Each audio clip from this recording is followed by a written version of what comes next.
From headlines to laughter, we're taking it all. Diving deep into topics, we'll rise or we'll fall. Every episode's a journey, a ride through the maze. Join us on this path, let's ignite the blaze. So grab your headphones tight, let's go for a ride. With every spin and twist, we'll cut and run and hide. The Prime Directive, where the laughter's alive. Society's reflections, let's help each other thrive. Politics and culture, oh what a blend. Well, that's why, there's an exit in sight, It's recall retirement. There's an exit strategy. There is. It's just so painful. It's still a ways off. It's like that part of the marathon where you can see the finish line. Yep. And that last, whatever it is, 300 yards or whatever is just excruciating. God almighty. It's because you can see that finish line. It makes it feel like it's just 1,000 miles away, even though it's really close. That's where I'm at right now. I'm just I can see the light at the end of the tunnel, but it's like, God, can I get here? Can I just get there? And then once you're through, then it's probably going to seem like, wow, that was easy. Yeah. Then you're like, oh, I did it. But absolutely. But getting there is it's going to be a challenge. Well, and then on top of that, the exit strategy will obviously include doing this full time, and that'll keep you busy. Right. And We'll make $1 million once Warren Buffett Yes. sponsors our podcast. That's the only guy I looks up money from, by the way. By the way, just Warren Omaha Buffett. Steaks. Yeah. That's right. Just You Warren like Buffett. steak, Just buy Warren Omaha Buffett. That's steak. it. And his buddy Charlie. That's it. Those are the only guys. And this has been a chode update. A chode update. Yep. That's right. This episode is brought to you by imaginary steaks that we're not going to eat. We'll edit that part. This episode today is brought to us by the letter E for evil. That's right.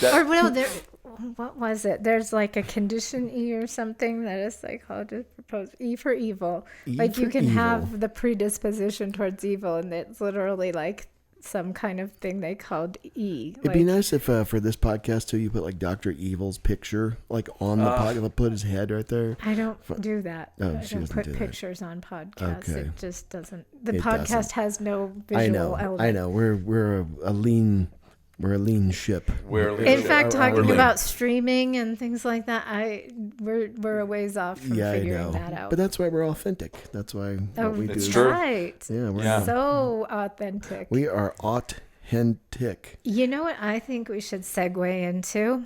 Yes.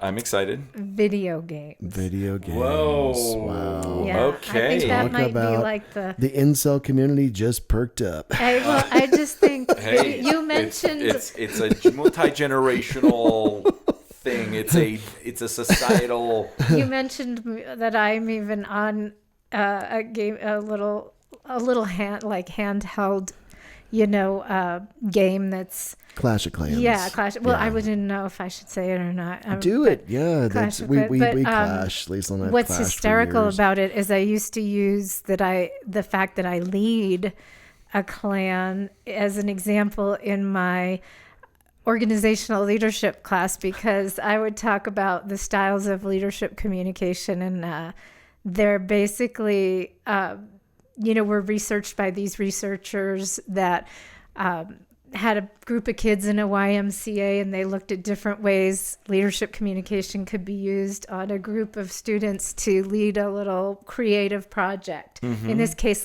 using balsa wood to give them instructions to put together a model. And they used authoritarian with some kids. They used democratic communication, leadership communication, and they used laissez-faire with another group. And they wanted to see which, how the students, the kids would respond to different leadership communication styles. And this was the beginning of an experiment. And these three researchers, concluded that, not surprisingly, the authoritarian leadership style was the most rigid and the least productive, and the students were the least satisfied. They were they felt it stifled their creativity and lessened their productivity. They hated it. Nobody you can wants just to work picture for these Darth kids Vader. at the YMCA were like, this sucks. Yeah, I hate this. Yeah, nobody wants Darth This Vader. isn't fun. I hate it. Yeah. Mom picked me up. Yeah. And then the Democratic group, they were productive. They were somewhat satisfied. It took more time because they had input into what they were making. Wow. So that process of, well, what do you want to make? Well, I don't know. What should I make? And that whole democratic process of them having input into the creative process, they were more satisfied, less productive, but overall a better outcome. And then the laissez-faire was the least, because the leaders just kind of let the students go, like gave them the supplies and didn't really give them instruction. Yeah. And so if the students had been really good and really knowledgeable and really motivated, it could be really positive. But if the students, as most did, didn't really care, didn't really get it, didn't ask for help, weren't proactive in going to the leader and saying, guide me, help me, then it was all varied kinds of outcomes, disastrous. And so anyway, this was what, they got in terms of different outcomes. And so they just... And laissez-faire means... leave it alone. Yeah. Leave alone, hands off or whatever. Like free for all. Free for all, right. That's a French word. Laissez-faire. Yeah. Secreto. But what were we talking about? What was I using that to make an example of? What were we talking about? Oh, we were talking about just video games. Oh, yeah. So video games. So I used to thank you taking me back. Yeah. So what I meandered. Oh my gosh, it's so easy to do. I know, because it's so much fun. I'll never criticize you guys again.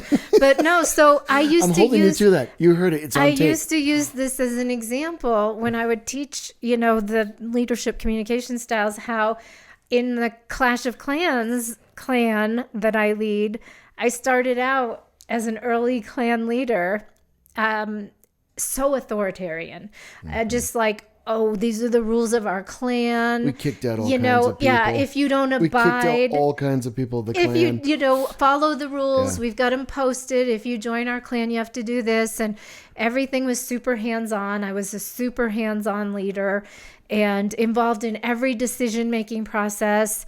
And shortly, once establishing that authority and becoming comfortable, and the clan had been around for a while and I felt confident it was well established, I became super democratic. Everybody has input into the clan decisions. We run this as a democracy. No more unilateral decision making. Very much everybody involved, especially you're people. An exceptionally good delegator. Yeah, and then now she delegates. Oh God, no! Now I'm we have this totally. One member, Mob Mike. Oh the guy is like he's like our go-to, like our captain that just kind of he does the war lineups and everything. I would say I'm not even a delegator. I'm laissez-faire all the way. Well, but you now can be that I now. step back. Yeah. And I definitely let those with more skill in different areas just lead. Yeah. And I have gone full circle to the laissez-faire because those in the clan have high levels of expertise, are highly motivated, and are highly dedicated. And so I no longer feel I'm the most skilled or the most motivated or dedicated. Yeah, we have one guy in our clan called Dirtbag. What a name, right? I know, Dirtbag. He is an incredible attacker. I don't know how he must spend hours researching attack strategies. Yeah. Because Clash of Clans is pretty involved. It's like Dungeons Not and Dragons, so much. but kind of like it isn't as much warfare as games. like these other games out there. There are some. No, it's true. There are some that are. It's a simple. No, it's little, true. There are some that are. But it has some strategy. Yeah. But anyway, so like that Demio, we did that one on that's the goggles. That's and that thing is virtual insanely- reality game. That thing is insanely involved. That's Dungeons and Dragons, but you're got the goggles on and Listen, we were just trying to figure out how to like walk the But what character, and also I died cracks like me 1,000 times. Figured out just how to walk. Is I'm like, that oh my the God. clan members, as I was telling Admar, still call me bro.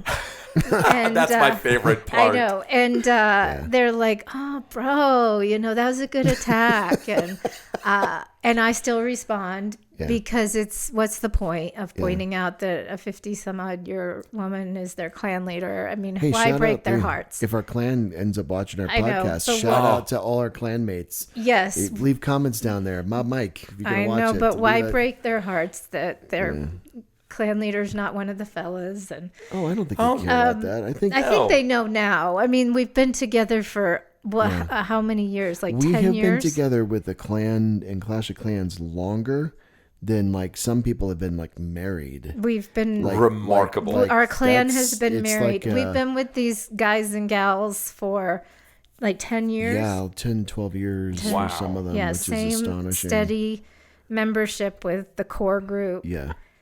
And long time. Been through all kinds of trauma, and I mean, we had all kinds of drama and stuff. well, I people mean, also leaving. like within their families and all kinds, everything, you name it, death of family members, Yep. pets, Yep. divorces, Yeah. you name it. No, I remember being on my dad's. Yeah, after going and seeing him at the hospital, I literally told the clan I was just sad, and they all gave me condolences and stuff. And Yeah. it's crazy. And we do get new members, but our core group is like 30. It's about maybe 30 25 to 30 people. core members that Yeah. are just there. And even the people that come in are like, this is different. Like, well, when we let new members in, they'll be like, some are like, I'm out of here. What is this? I can't deal with this. And others are very like, they're like, you guys are like a family or something? What is this? Wow. This is, Virtual family. They've never laid eyes on each I'll other. tell you, that's what's been painful about my job right now with us losing our building. Yeah. Is that sense of family that we've had for a long time. Oh, I can imagine. Is just really feel alone. under attack, and not because of necessarily any one person or anything, but it just the circumstances have been extremely challenging, which is why a lot of people are like, hey, maybe I'm out of here or not. But I understand if other people want to stay. Other people are really I've already heard from a few of staff members that are like, I'm going to stay regardless. But I don't know. I'm. But video games in general, you're going on your I work know. again. You're meandering. You're meandering back to your work. Sorry. But That finish line. I know, but video games, I just think the community that it can build can be a positive thing. But I know that where we want to go, perhaps, is this idea of is the potential for negative. I mean, but we were laughing. What were we laughing about when we were talking?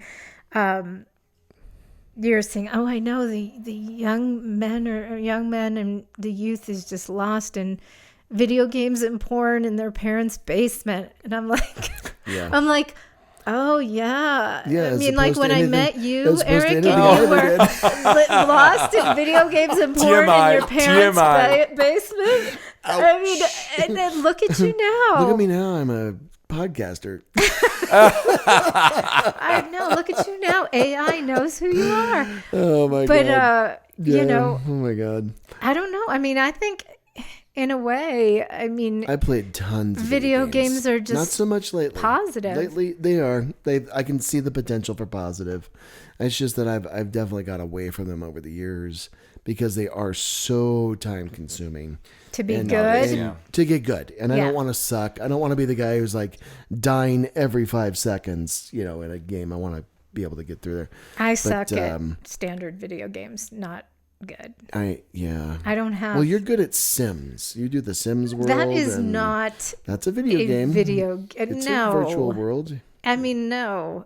I can be creative in like world building. Yeah. And thinking about neighborhoods and characters. That's a video game. No, no. It's Second Life. By the way, there is a Second Life. Yeah. There's a game called Second Life. I think. Liesl has like ex-lovers and things. I in this do world. not. She like cheats on me. I don't even do that. I have my characters are like Disney characters. Methinks so thou doth protest too much. When I'm myself, I have you as my husband. I know, and I'm always squirmy squooing, which is like you go to the bathroom. The character goes squirmy squoo, squirmy squoo, it's and they go to the Simlish. bathroom. They speak Simlish. Simlish. You see what I'm talking about? Wow. No, so over the years, I got really good at Maden 25. I actually got into sports the top. Games. Gotcha. I got into the top 100 players in the world. Wow. If you can believe that. Yeah, I can. No, what did I play the game for? 4 You played years? it a lot. 5 years? You played a lot of that. Religiously and you for- got very angry a lot of times. It's because the stupid. it was always the it game's was rigged. fault. The stupid algorithm in the game would make a crappy player. Always the game's Like fault. it would make like the worst player in history better than like a legendary player, and you're like, screw this algorithm. Yeah, because, in sports, you cannot be a true professional athlete unless you are prepared to, criticize someone else for screwing up your potential. Your That's game. right. Yeah. That's right. And then I got good at Black Ops. I did the Call of Duty really? Black Ops. I got pretty good at the zombie levels. Keener der Was that the Toten. Star Wars one you used to play? No, all the that time? was on PlayStation 2, and that was called Battlefront 2. Oh, Battlefront. I remember that. And it's like, you captured a command post. Yes. You captured a command post. And then you're running around trying to get away from Vader because he would slash you and stuff. Oh, and, wow. I remember Contra. Okay, now you're going way Yes, back. Nintendo Okay, that was like the Contra. NES system Yeah, or whatever. NES. Yeah. Yes. I remember. And then Yeah. you would be like, boo, boo, and then you would die. It was hard. I Yeah. mean, like I said, I was not good. My brother and I had the Sega system, and we would play like Altered Beasts, which was like you turn Altered into Beasts. like a were dragon or something like that. Mm-hmm. It was crazy. Gosh, we played all kinds of stuff. We got good at Street Fighter 2. My brother used to get so angry at the game. He would launch into these cussing tirades. I never did, of course, because I was No. always completely self-controlled. I remember NES had a beach volleyball game, and I was like, "These graphics are amazing." Yep. Dots, And they were like so dots moving. like they'd blink like, and it was It's so incredible. hideous. Yeah, and I was like, "God, my God!" It's And now these new amazing. games that are coming online are like indistinguishable from movies. Oh, yeah. It's like a there's- movie, and you're like, "Oh my God!" and you're in the movie. Mm-hmm. Yeah. You're doing. Oh, it's an entire world. Yeah. That's why it's so easy for others to use it as a form of escapism. Sure. To go into this virtual world and live an entire existence, an entire life, and feel more connection.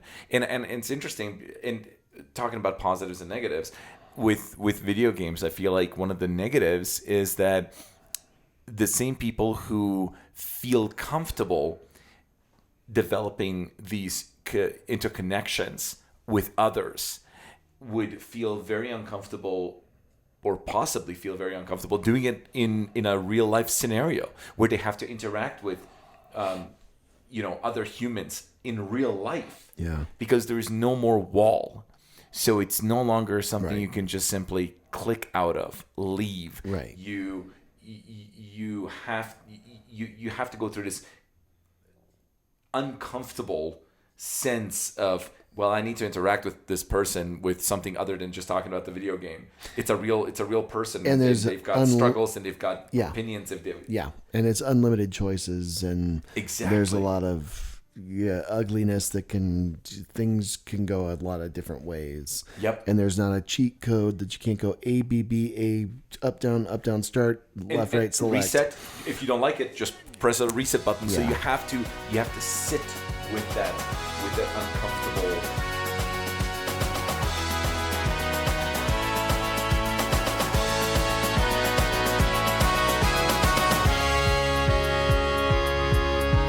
So as we close the chapter, lend us your ear. The Prime Directive's calling, so let's pass a beer.